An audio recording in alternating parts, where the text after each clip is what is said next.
بسم اللہ الرحمن الرحیم اللہم صلی علی محمد وعلی آل محمد کما صلیت علی ابراہیم وعلی آل ابراہیم انکا حمید مجید اللہم بارک علی محمد وعلی آل محمد کما بارکت علی ابراہیم وعلی آل ابراہیم انکا حمید مجید۔ السلام علیکم ورحمۃ اللہ وبرکاتہ۔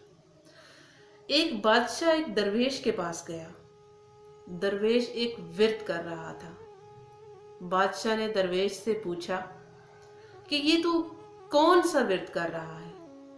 درویش کہنے لگا کہ یہ ایک خاص عمل ہے جس کے ذریعے میں اللہ سے اپنی بات منوا لیتا ہوں۔ بادشاہ نے کہا کہ یہ جو عمل تو کر رہا ہے یہ مجھے بھی سکھا دے۔ درویش نے کہا کہ نہیں، میں یہ آپ کو نہیں سکھا سکتا۔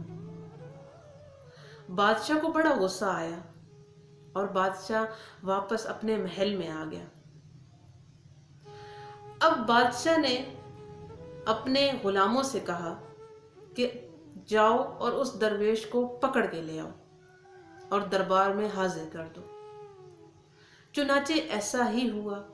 درویش کو دربار میں پیش کیا گیا تو بادشاہ نے اس سے کہا کہ تو جو ورد کر رہا تھا وہ میں نے کسی اور سے سیکھ لیا ہے، لیکن ایک مسئلہ اور ہے، کیونکہ جو تو ورد کر رہا تھا وہ تیرا قبول ہو جاتا ہے، لیکن وہی ورد میں کر رہا ہوں تو میرا نہیں ہو رہا۔ اس کے اندر کیا راز ہے، کیا حکمت ہے؟ تو درویش نے جب یہ بات سنی اور درویش مسکرایا۔ مسکرانے کے بعد درویش نے اونچی آواز میں پاس کھڑے سپاہیوں سے کہا کہ میں حکم دیتا ہوں، تم لوگ بادشاہ کو قید کر لو۔ وہاں سب لوگ حیران ہو گئے۔ جو اس کے پاس کھڑے تھے سپاہی، وہ اس کے منہ کی طرف دیکھنا شروع ہو گئے۔ درویش نے پھر اونچی آواز میں کہا، اونچے لہجے میں کہا کہ میں حکم دیتا ہوں کہ بادشاہ کو پکڑ لیا جائے۔ لیکن وہاں سے ایک آدمی بھی ایک قدم بھی نہیں ہلا۔ بادشاہ بھی بڑا حیران ہوا اور بادشاہ کو غصہ آ گیا۔ بادشاہ نے غصے میں اور اپنے جلال میں ایک سپاہی کو حکم دیا جو اسی درویش کے پاس کھڑا تھا کہ میں تجھے حکم دیتا ہوں، اس درویش کو فوراً پکڑ لو اور اس کے گلے پہ خنجر رکھ لو۔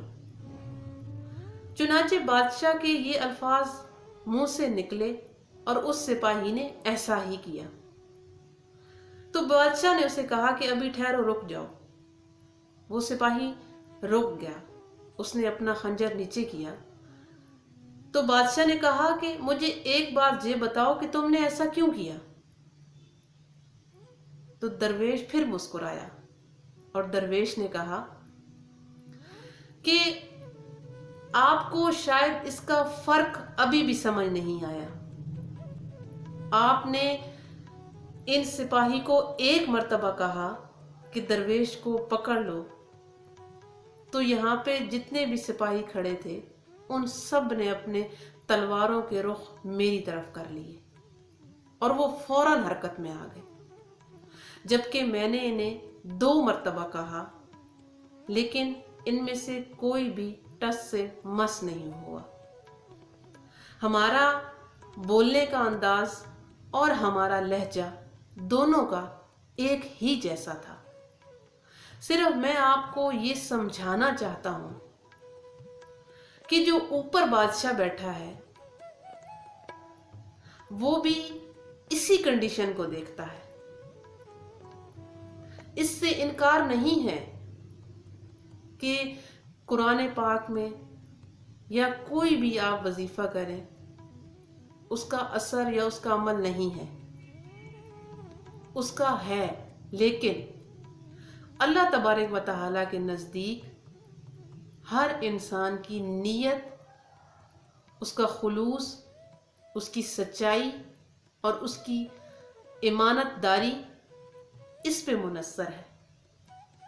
انداز، لہجہ مانگنا سب کا ایک ہی جیسا ہے اس اللہ کی بارگاہ میں، لیکن وہ نیتوں کا مالک ہے۔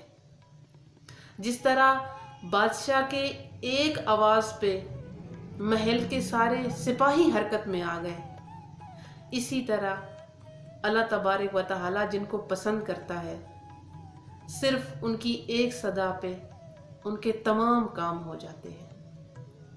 اور بالکل اسی طرح جس طرح درویش نے اتنی اونچی آواز 2 مرتبہ سے کہا کہ اس بادشاہ کو گرفتار کیا جائے تو کوئی بھی سپاہی ٹس سے مس نہیں ہوا، بالکل اسی طرح کچھ انسانوں کی بھی ایسے ہی صدائیں زمین پر پڑی رہ جاتی ہیں۔